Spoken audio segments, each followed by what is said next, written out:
Hey, greetings, fellas. Howdy, man.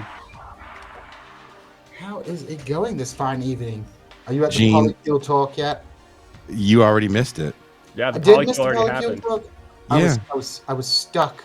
I was stuck, and you I said, should have told those students to fuck off. You're going to talk about your make believe life. no, I take my teaching job very seriously. He's just saying that because he's on air. Exactly. In his office, it looks like. I recognize him. Are you in your office? I am in my office. That's true. Yeah, I I'm in my recognize you as Um, an academic office. fine well, academic. Well, let me ask you, Gene, because you wanted to sound off about polyamory. Did you read Tyler's piece? I didn't even get a chance to send it to you. You didn't send it to me, so no, I didn't read that piece. But I did see the Twitter feed. I did see the Twitter thing that it was based on, so I can comment. Great. Well, go for it. I Sound off. mean, yeah, I think first thing needs to be said. I don't care about how people live their lives, right?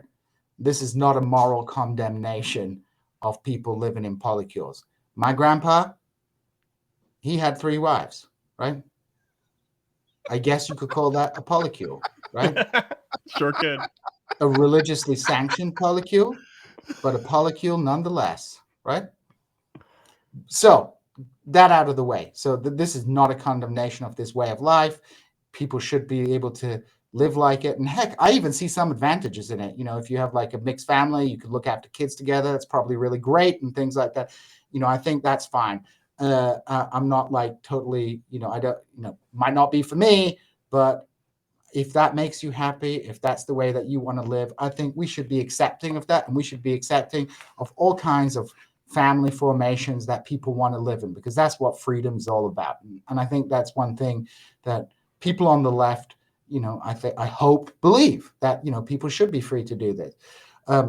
But it is kind of, I think there is kind of an interesting trend taking place where I've seen a couple of articles about like these polycule relations and, the dating apps and it's like the fast fashion of love.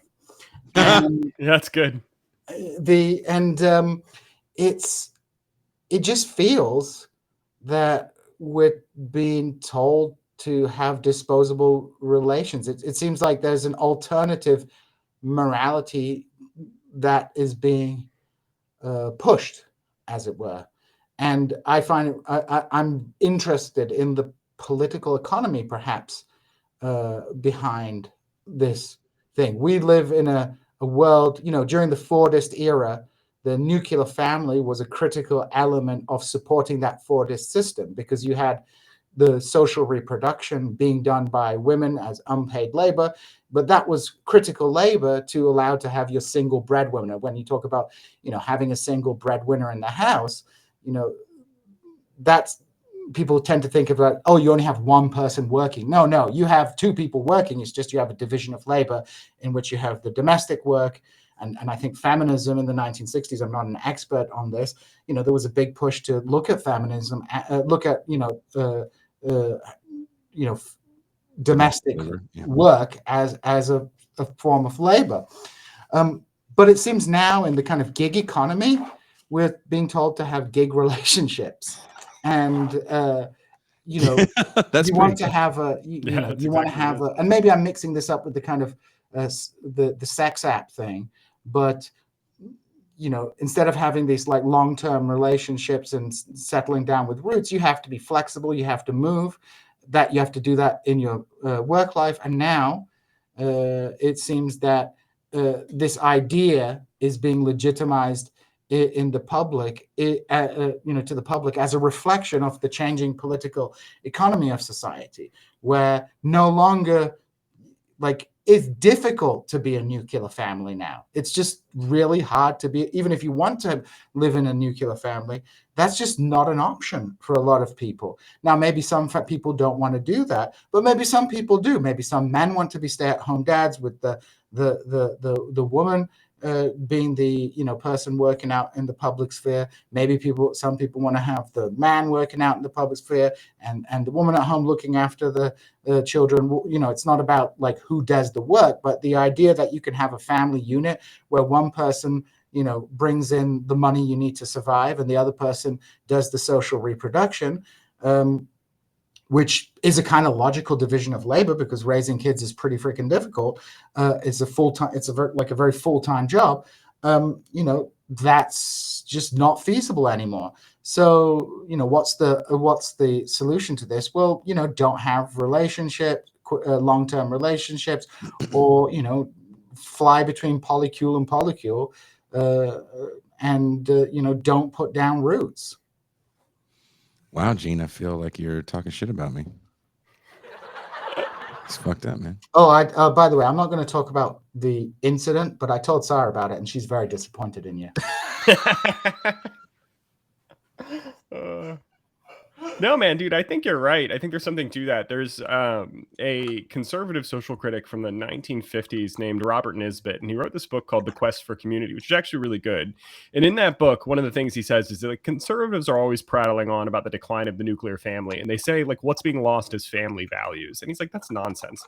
The reason the family has declined is not because people stopped valuing the family. It's because the political economy changed. And he pointed out that in the 19th century, a huge percentage of the American public worked on farms. If you owned a farm, you needed a huge family because a family was free labor, right? So that led to having these like really big kind of family units that were close knit because that was how you were economically productive. And then, as industrialization happens and then the farm and agrarian work declines and industrial work increases, suddenly it's possible to have smaller family units and still be economically viable, right? And so what masquerades as cultural change is actually just downstream from these material changes. And I think that's, you're absolutely right about like gigification and it makes a lot of sense, as in it's probably no coincidence that at the same moment when it's, we have less workplace stability, more precarity, less geographical stability, when we have to move across the country for jobs routinely, that we can't stay in the places we